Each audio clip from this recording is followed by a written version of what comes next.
Hi friends, తీపప్పాలు ఎలా prepare చేసుకోవాలో చూపిస్తాను. ఒక 150 గ్రాములు బెల్లం తీసుకొని ఒక టీ గ్లాసులు వాటర్ పోసి స్టవ్ మీద పెట్టాలి. 2 టీ స్పూన్స్ సోప్ తీసుకొని అది కొంచెం నలగొట్టుకొని ఆ బెల్లం వాటర్లో వేయాలి. అది వేడెక్కి బెల్లం కరిగిన తర్వాత ఆ గిన్నె దించుకొని కొంచెం 2 టీ గ్లాసులు బియ్యం పిండిని మనం జల్లించుకోవాలి.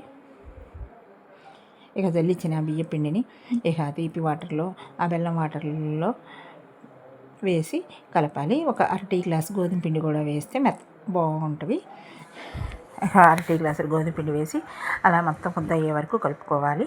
ఇక దాంట్లో అలా కలిపిన తర్వాత వాటిని అప్పాల షేపుల్లో అలా అప్పాల షేపుల్లో చేసుకోవచ్చు. వాటిని కొన్ని ఉండ్రాళ్ళ షేపుల్లో చేసుకోవచ్చు. ఇక వినాయక చవితికి అయితే ఆ ఉండ్రాళ్ళని అలా పచ్చిగానే పెట్టవచ్చు. అలా ఉండ్రాళ్ళలాగా చేసుకొని ఇక అలా ఉండ్రాళ్ళ షేపుల్లోనే పెట్టచ్చు.